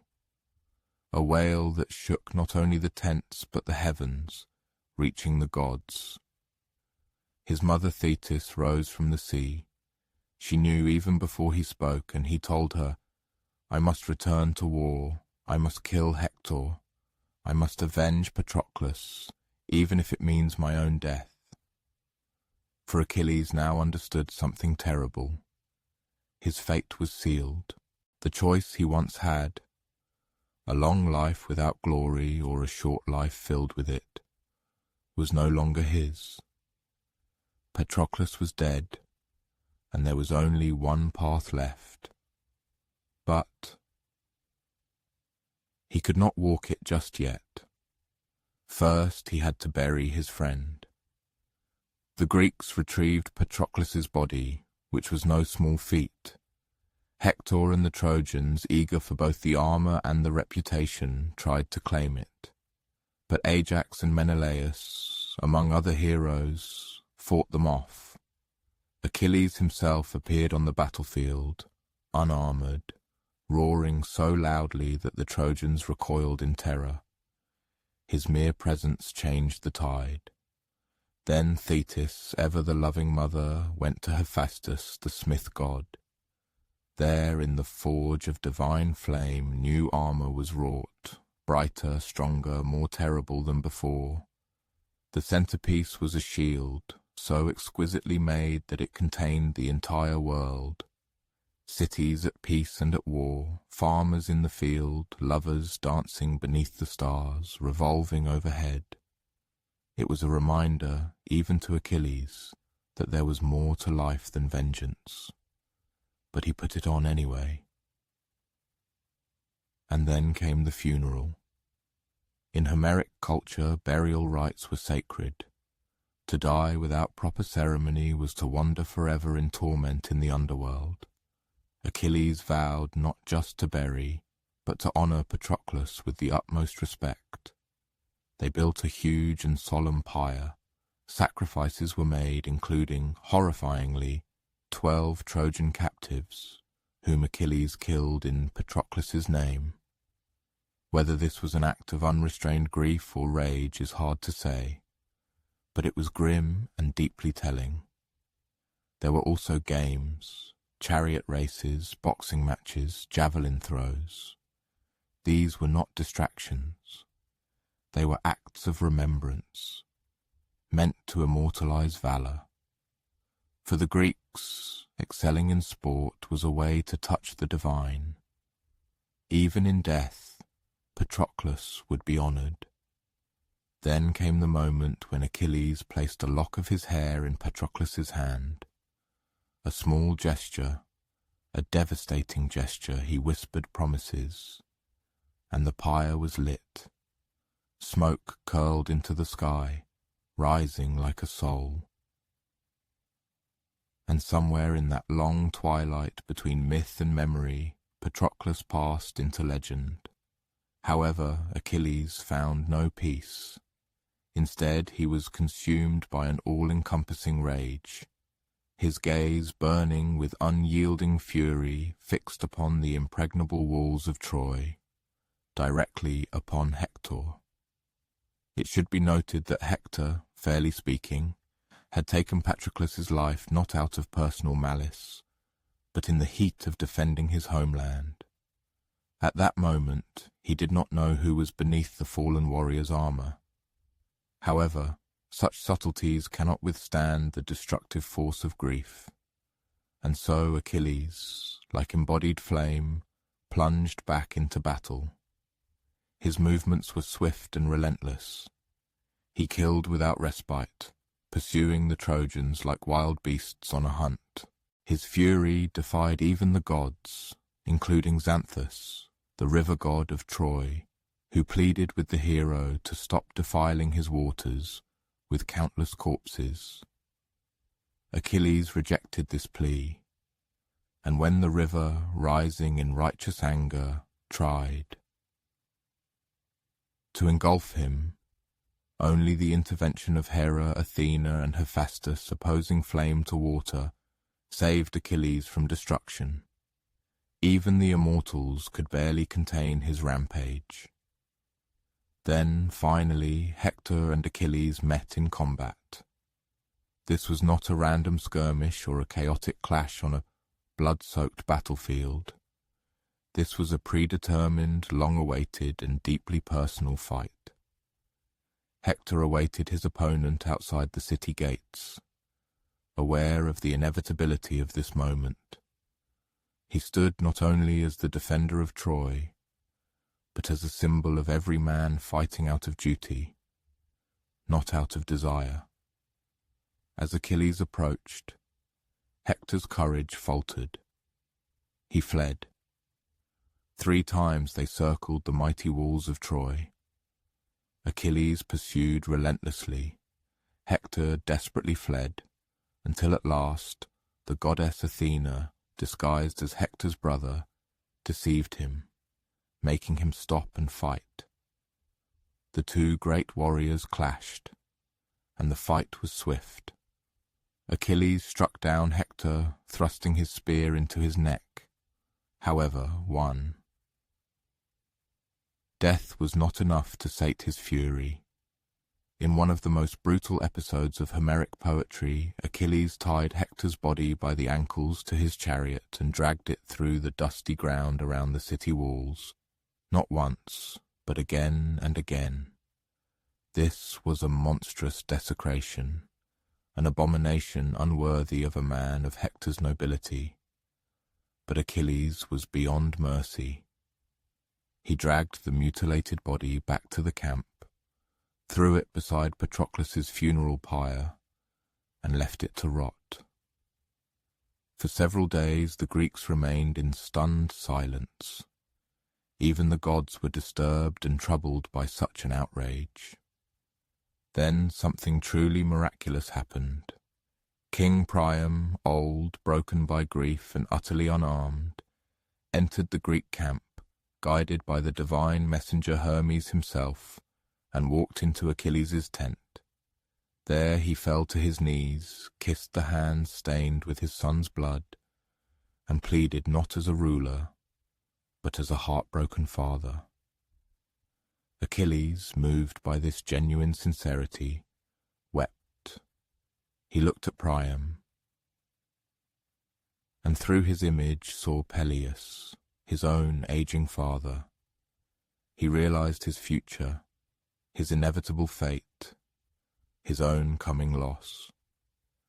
The hero raised the old man, offered him food, shelter, and even comfort, and wept beside him. And then he returned Hector's body. For a moment, all-consuming grief gave way to profound mercy. There was no victory parade, no triumphant song, just two men crushed by loss, holding in their hands the fragile thread of human dignity. And so Hector was buried with all honours, mourned by his loyal wife Andromache, his mother Hecuba, and even Helen, who called him gentle, one of the few men in Troy who never blamed her for their woes. As for Achilles, his end was near. He knew this predestination, but he had done what he had to do. He had avenged Patroclus. He had met his fate. He had become, for better or worse, immortal in the memory of generations. When stories traverse the expanse of time, some moments acquire special significance, not because they were louder than others, but because something fundamental and irreversible changed within them. And so we arrive at that very duel, which has echoed in thousands of amphitheatres, poems, and hearts across generations. Achilles versus Hector. But this is not merely a narrative of two great forces colliding. It is the story of what happens when inconsolable grief escalates into incinerating rage, when a hero forgets the true reasons for his fight, and then, for a brief moment, remembers them again. Let's pick up where we left off. Patroclus is dead, his body desecrated. His armour, once a shining gift from the gods, is now worn by his killer, Hector, the valiant prince of Troy, and Achilles, that once impregnable tower of rage and pride, is shattered. He refuses food, rejects all comfort. His wrath falls not only on the Greeks, but on the very foundation of the heroic worldview. What use is honour, he asks, if it is paid for with another's life? The gods, it seems, still accept sacrifices made in the name of pride. But Achilles' journey is not yet complete. Not yet. His mother Thetis rises from the depths of the sea. She sees her son's unbearable pain and, with divine clarity, realizes that his time is drawing to a close.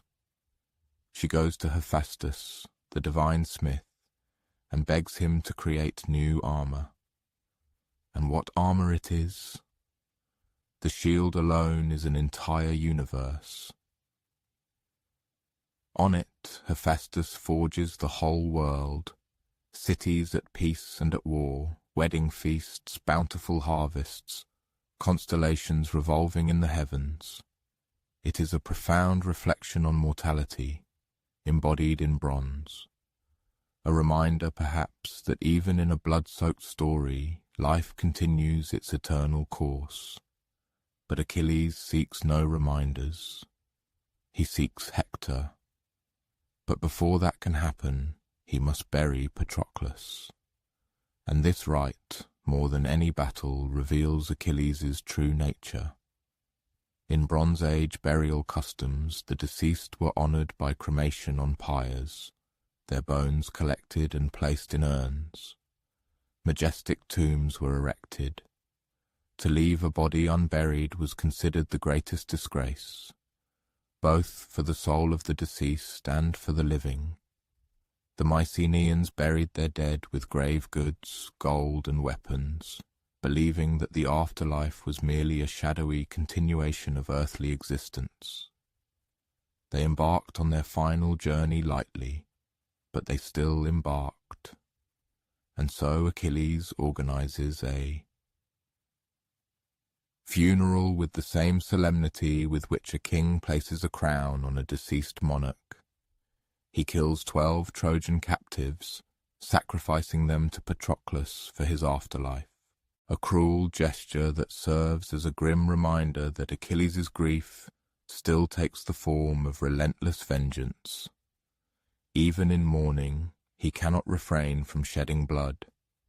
He holds funeral games, chariot races, boxing matches, javelin throws. These are not distractions, but sacred rites. For the Greeks, to compete was to honour the deceased. To strive for victory in their name was a kind of achievement of immortality. Nestor, of course, offers a detailed commentary on each competition, truly the first sports commentator of the Bronze Age. And finally, when the fire dies down and only ashes remain, Achilles cuts his hair, once grown as an oath to the river god Spercheius, and places the strands on Patroclus's body. Now he is not just a warrior, but a deeply grieving man. And then he turns his gaze once more to Troy. Hector, meanwhile, is keenly aware of the inevitable. He is not naive. He is driven not by pride, nor prophecy, nor divine whisper. He is driven by unyielding duty. As Prince of Troy, he cannot flee. He cannot hide behind the city walls. Even now, with his wife, Andromache, pleading with him to stay, he dons his armor and steps out alone. The entire city watches. Achilles approaches, like an oncoming storm, not with speeches or heralds, but with a silence heavier than the thunder of drums. 3 times Hector circles the city walls, not out of cowardice, but out of self-preservation, from a deep understanding that before him stands not just a man, but fate itself. Finally, the goddess Athena, disguised as Hector's brother, tricks him into stopping, promising him aid, and then vanishes at the crucial moment. It was the kind of divine intervention that would make a chess tournament judge weep with indignation. They fight. Hector strikes, but Achilles is clad in armor forged by the gods themselves. Achilles strikes back, and Hector falls. Dying, Hector pleads that his body be returned to his family for proper burial. Achilles, consumed by boundless fury, denies him this final request. He ties Hector's body to his chariot and drags it through the dusty ground around the walls of Troy, past the weeping eyes of his parents, his wife, and even Helen, who once called Hector gentle.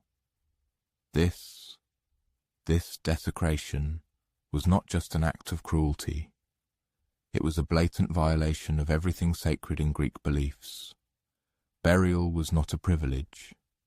It was an inherent right. Even enemies were granted their rights. But Achilles, in his unrestrained grief, broke this sacred code. And yet we do not turn away from this scene, because Achilles is not a monster. He is a man tormented by unbearable pain.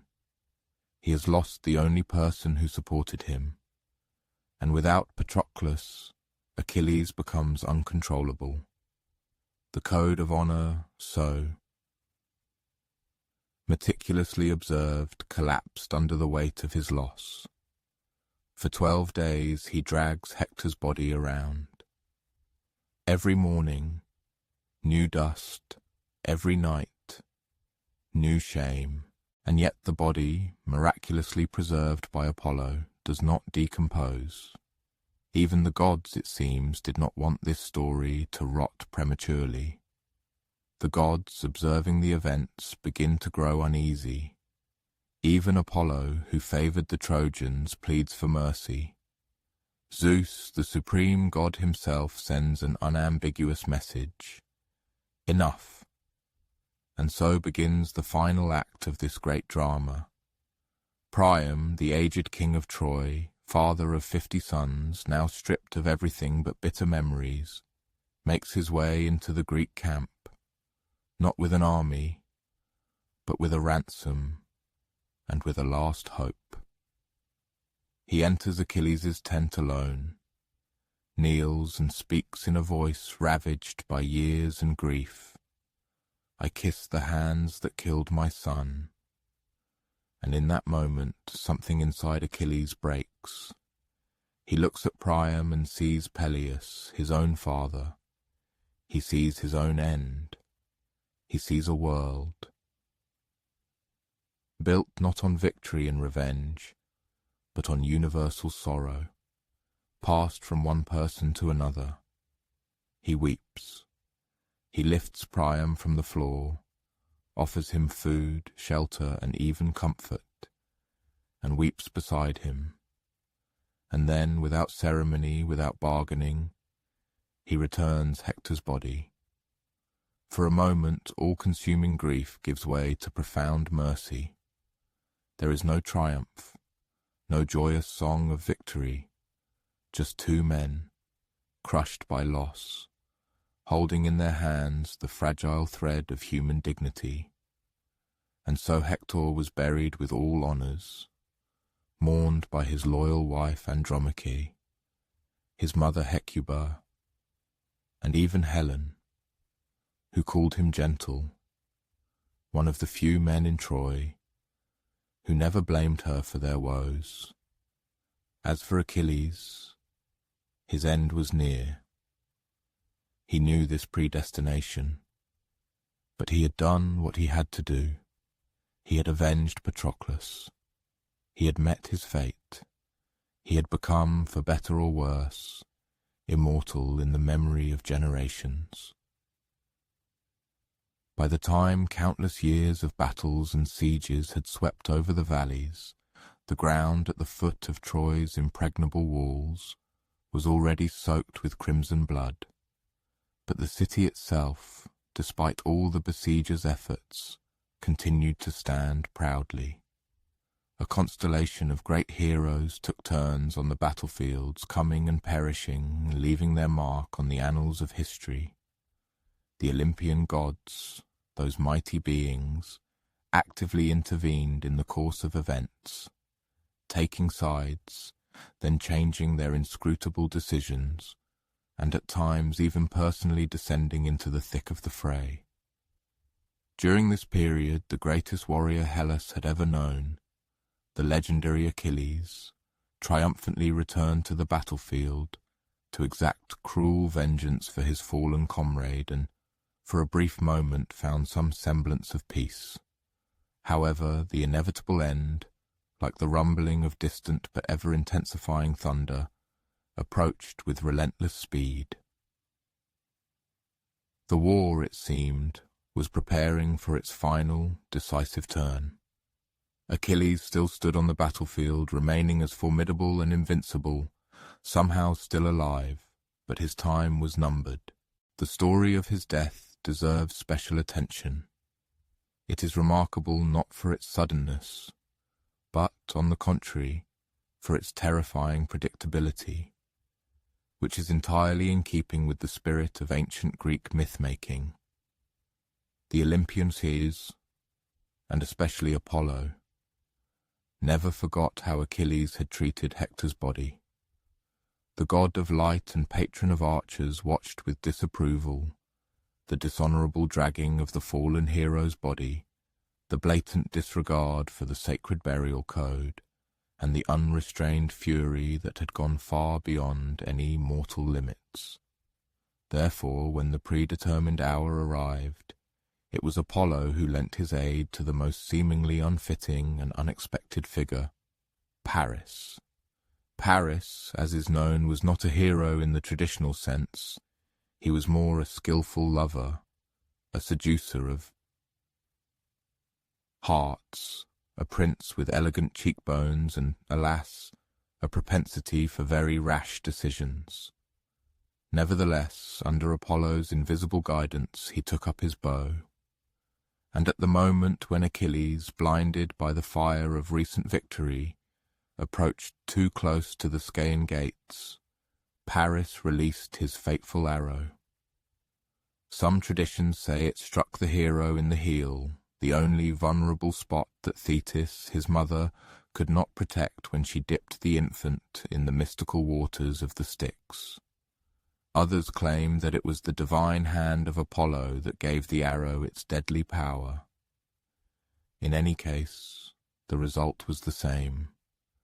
Achilles fell. There were no majestic farewell speeches, no slow-motion moments of a last breath, just the sudden collapse of a man whose flame had burned too brightly and too long. The Greek army plunged into deep sorrow for their fallen leader, and then, quite predictably, fierce disputes erupted over who would be the worthy heir to Achilles' legendary armour. This armour, unsurpassed in quality and beauty, had been forged by the divine smith Hephaestus himself, and gleamed with unearthly, divine artistry. Two distinguished warriors laid claim to it. The first was Ajax the Great, son of Telamon, known for his formidable strength, straightforward character, and unwavering loyalty to his comrades. The second was Odysseus, son of Laertes, who was cunning as a god himself and twice as persuasive in speech. A special contest was arranged, during which the Greeks carefully listened to each man's arguments.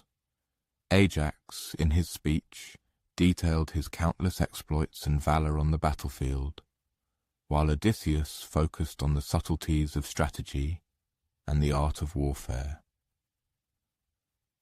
Ultimately, these celebrated armaments went to the man who could masterfully turn words into formidable weapons, the cunning Odysseus. Ajax was utterly shattered by this decision, for he had fought bravely, he had carried Achilles' body from the battlefield under a hail of arrows, he had stood firm when other warriors faltered and retreated, and now he had been overlooked, in favour of an eloquent tactician. His honour, so inextricably linked to his physical prowess and martial valour, crumbled to dust overnight. In the dead of night, Ajax lost his mind. In a fit of madness, he slaughtered innocent sheep, mistaking them for his fiercest enemies. When clarity returned to him, and he realized the full horror of what he had done, he could not bear the shame and took his own life, falling on his sword.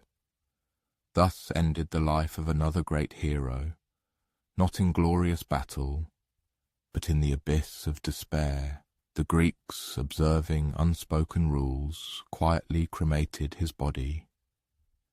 Even in those harsh times, Suicide remained a very complex and ambiguous issue, where honor and shame intertwined inextricably. And yet, despite all the sacrifices and losses, Troy continued to stand impregnable. By this point, the protracted war was increasingly resembling a tragic play, where each new hero fell from the stage in turn, yielding to fate. Even the gods began to gradually withdraw from active participation, perhaps feeling some embarrassment at the chaos they themselves had helped create. In desperation, the Greeks turned to ancient prophecies, always the last resort when all other attempts failed. According to the seers' predictions, 3 key conditions had to be met for the final fall of Troy. First, Achilles' son had to enter the battle beneath Troy's walls. Second, the Greeks had to retrieve the legendary bow of Heracles. And third, the Palladium, a sacred statue of Athena, had to be stolen from the city. On paper, it sounded simple enough, didn't it? Thus the Greeks set out to find Achilles' son, Neoptolemus, also known as Pyrrhus. The youth, raised far from the brutality of war, was young, still inexperienced in combat, and possessed that reckless, aggressive confidence unique to adolescence. When Odysseus found him, Neoptolemus agreed to join them, driven less by a sense of duty than by an awareness of inescapable destiny. He was to finish what his great father had started. Then it was Philoctetes' turn. Philoctetes was, to put it mildly, a very delicate subject. Many years ago, on the way to Troy, he had been bitten by a snake, and the wound festered, emitting an unbearable stench. The Greeks, never known for their delicacy or bedside manner, ruthlessly abandoned him on the desolate island of Lemnos.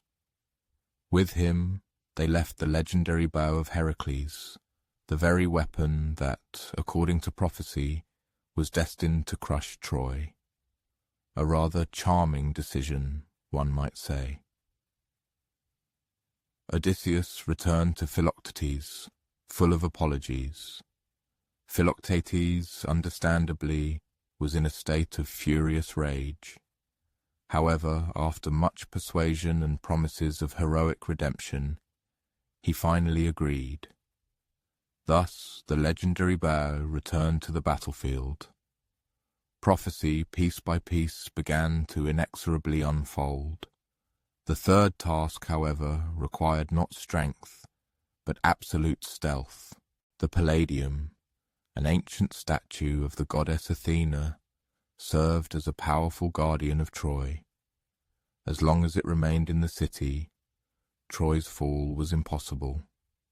Odysseus and Diomedes, 2 of the most cunning and courageous heroes, crept into Troy under cover of night, scaled the impregnable walls, and silently stole the sacred relic. There were no bright flashes, no triumphant fanfares, just 2 men who accomplished what entire armies could not. And now, finally, Troy was vulnerable. Yet it was still not utterly defeated. Then cunning entered the stage. The Greeks, under Odysseus's brilliant leadership, constructed a colossal wooden horse, a hollow structure, artfully crafted to appear as an offering to the goddess Athena. They left it at Troy's gates and sailed away, or at least that's how it seemed. The Trojans discovered this unusual creation, experiencing confusion, curiosity, and hotly debating its purpose. Some, like the priest Laocoon, warned against accepting such a gift. "Beware of Greeks bearing gifts," he famously uttered, before he and his sons were quite dramatically devoured by giant sea serpents sent by the gods. The gods, evidently, were not known for their subtlety in warnings. Others, like Sinon, a Greek intentionally left behind and feigning desertion, skillfully wove a convincing tale of sacrifice, atonement, and the imminent end of the war. The horse, he claimed, would bring blessings to Troy, and the Trojans, weary from the long siege and filled with hope, dragged it inside their walls. A long night of unbridled revelry ensued. After a decade of grueling siege, the Trojans finally had a valid reason to rejoice. Lights blazed everywhere, wine flowed freely, songs of victory filled the air, and the weary but joyful inhabitants of Troy genuinely believed the war was over. However, war, as it often does, had reserved its final, cruelest act. Under cover of night, the Greeks returned. From the belly of the wooden horse emerged chosen warriors, the cunning Odysseus, the valiant Menelaus, the fierce Neoptolemus, and many other heroes. They flung open the city gates, and the Greek army, hidden on a nearby island, poured into the city. Chaos was instantaneous. Temples burned, families fled in panic. The clang of bronze and screams echoed through the narrow streets. Priam, the aged king, was mercilessly cut down at Zeus's altar by Neoptolemus himself, an act that, even in the blood-soaked, brutal economy of war, was considered a monstrous atrocity. Hecuba, his queen, was taken captive. She was destined to spend the rest of her days as a servant in the house of her enemies. Andromache, the widow of the valiant Hector, watched in horror as her only child, the young Astyanax, was thrown from the high walls, a cold calculation designed to prevent possible revenge from the next generation. Helen was returned to Menelaus, though not without obvious tension. Some traditions claim he raised his sword, and she simply, as if by old habit, shed her clothes.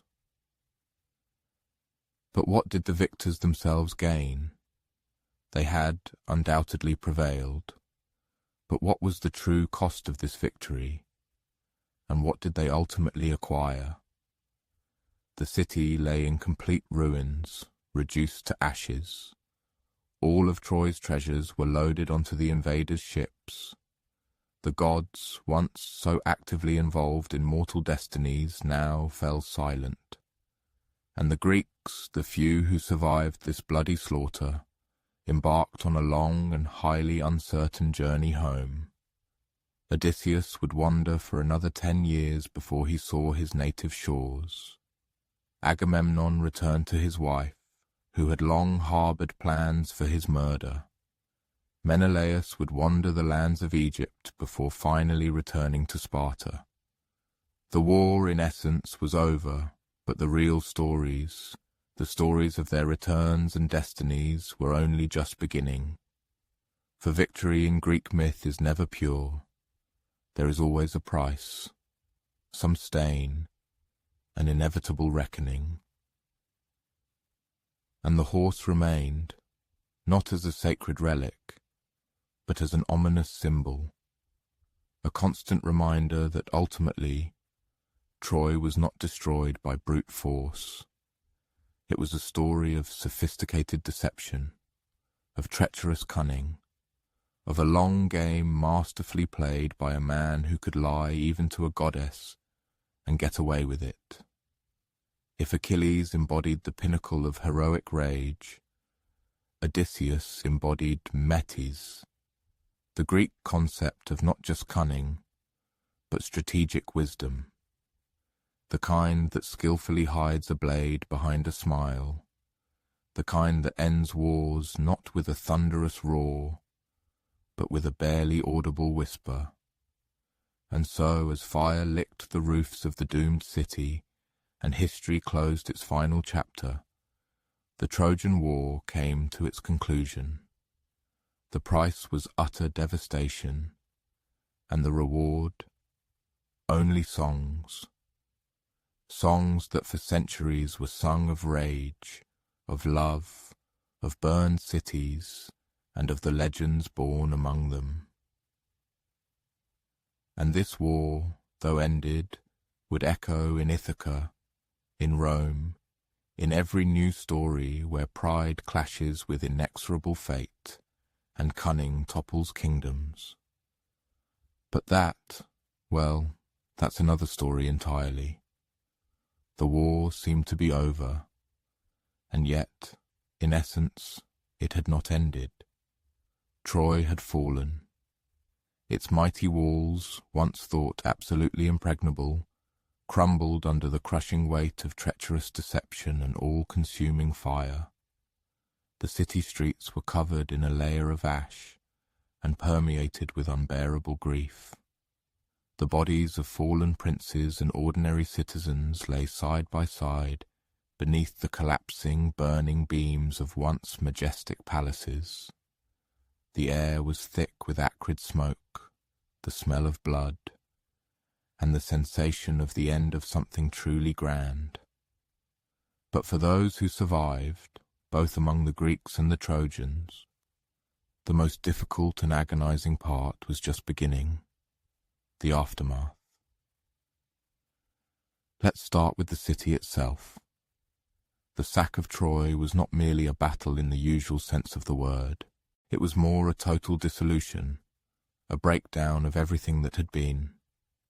Once the ominous wooden horse delivered its deadly cargo, once the gates were flung open and Greek troops poured into the city under cover of night, the violence spiraled out of control, becoming something unmanageable. This was not a duel sanctioned by honor. It was unbridled chaos, blind vengeance, and the cruelest final chapter of a decade of accumulated rage. Priam, the deeply aged king of Troy, desperately sought refuge at the sacred altar of Zeus. There, surrounded by symbols of piety and divine protection, he pleaded for mercy, but his pleas went unanswered. Neoptolemus, Achilles' son, swiftly struck him down. The altar was stained with blood, and the old order seemed to collapse with the fall of the last king. Hecuba, Priam's queen, was taken captive. She was destined to spend the rest of her days as a servant in the house of her enemies. Her transformation from a majestic queen to a powerless slave, from a living symbol of Troy's former glory to an emblem of its utter desolation, was not unique. Many other women of Troy shared her bitter fate. Andromache, the widow of the valiant Hector and mother of the young Astyanax, was also enslaved. Her son was far less fortunate. The Greeks, fearing that he might one day grow up and rise to avenge his father, mercilessly threw him from the city walls. In the ancient world, such actions were considered both pragmatic and horrific. In this cruel way, Hector's lineage was finally extinguished.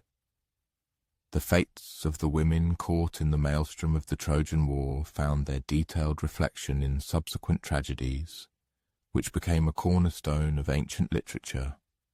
Thus, Cassandra, the unfortunate prophetess whose predictions no one heeded, was forcibly dragged from Athena's sanctuary by Ajax the Lesser. She desperately clung to the goddess's statue, seeking unshakable divine protection. But in vain. Help never came. Soon she became Agamemnon's concubine, a trophy that the great king would later bitterly regret. Helen, whose beauty, legend says, launched 1,000 ships, was finally discovered by Menelaus. Some accounts say he initially intended to kill her.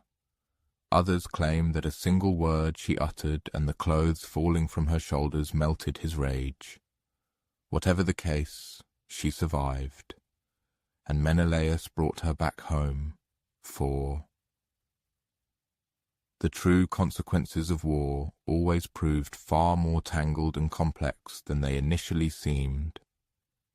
Now let us turn our gaze to the Greek side of the conflict. Their forces had won, the city was ruthlessly plundered, and rich spoils fell to them. Yet this victory could not be called clean or flawless. Greek religious tradition prescribed deep respect for ritual sacrifices and strict adherence to rules of conduct before the gods. However, during the devastation of Troy, these sacred boundaries were grossly violated. Temples were desecrated and plundered, altars stained with innocent blood, and sacred places defiled. For these egregious crimes the gods did not remain silent. The heavens opened and powerful storms began, foretelling disaster. The journey home for many Greek warriors proved to be a far longer and more dangerous ordeal than the years of war itself. Agamemnon, the supreme king, whose return to Mycenae was marred by a tragic outcome, fell by the hand of his own wife, Clytemnestra. She could not forget or forgive the sacrifice of their daughter Iphigenia, offered to Artemis at the very beginning of the military campaign. And of course she did not miss the opportunity to find solace in the company of Aegisthus, her lover, while Agamemnon was absent. Cassandra shared his fate, dying beside him, though she foresaw everything but was powerless to change anything. Menelaus and Helen were tossed upon the waves of the Mediterranean. Their wanderings led them to Egypt. It took them many years to find their way back to Sparta, and even when they finally returned, the dark shadow of war never left them. Helen's reputation in later Greek thought remained at best ambivalent. For some, she represented the embodiment of unearthly beauty and longing, an object of eternal desire.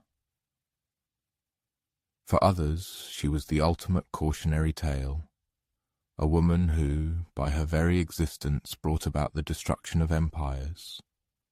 As for Odysseus, his story became a true legend.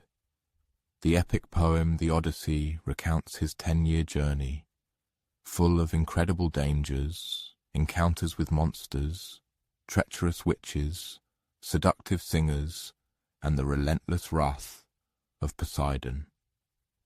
Each episode of this journey is deeply symbolic. The Cyclops Polyphemus embodies the danger of untamed wild force. The sorceress Circe symbolizes the temptation of comfort prevailing over duty. The sirens embody knowledge that brings doom, without understanding the consequences. And yet, despite all his trials, it was not brute physical strength, but cunning, unyielding endurance and self-restraint that brought Odysseus home. But even he, the hero of winding paths and unpredictable turns of fate, did not find an easy reception. Penelope, his faithful wife, remained devoted, but was surrounded by insistent suitors. His son Telemachus was almost grown. Odysseus's palace was full of strangers, who feasted at his expense and openly mocked his name. Thus, the return home was not a triumphant procession, but a complex reintegration, a process that is never simple. This theme of the difficult return, known as nostos, became central to Greek literature. The war, seemingly ended beneath the walls of Troy, continued to live in the hearts of the men who fought in it, and in the lands to which they returned. The memory of what was endured, the deep trauma, and the heavy burden of legend continued to linger. The Greeks understood perfectly well that victory always has a price, and that price was often paid in the silence of personal experiences, in the anxiety that haunted nights, and in tormenting nightmares. As for the Trojans, entirely different fates awaited them. Aeneas, Hector's cousin and one of the few surviving Trojan leaders, managed to escape the burning city, carrying his elderly father Anchises on his back, with his young son Ascanius by his side. Guided by prophetic visions and fate itself, he carried Troy's household gods into exile. This was a story not just of survival, but of cultural rebirth. His journey, immortalized in Virgil's great Aeneid, spanned the entire Mediterranean, where he faced fierce storms, temptations, and new wars, until he finally landed in Italy. There his descendants, as the Romans later claimed, founded the great city of Rome. Thus Rome was born not from victory, but from flight, not from conquest, but from the ruins that survived catastrophe. So from the ashes of Troy, a new myth, a new narrative, arose. One mighty empire fell, but another began its ascent. The Greeks had their epics, and the Romans, not to be outdone, created their own lineage, sprouting from the very dust of their former enemies. History has an astonishing ability to circle back on itself in this way. From an archaeological perspective, the city of Troy was indeed burned around 1200 BCE. At the end of the Late Bronze Age, many cities in the eastern Mediterranean were destroyed or completely abandoned. The reasons for this massive collapse are still a subject of active debate among scholars. Possible factors include invasions, internal societal breakdown, climate change, and disruptions to trade routes. The so-called Sea Peoples are often mentioned, a mysterious and destructive force that left only smoking ruins in its wake. The burning of Troy, therefore, fits into a broader picture of general decline. The myth may be a poetic invention, but its roots undoubtedly lie in a historical earthquake of entire civilizations. And so the Trojan War transformed into something more than just a military conflict.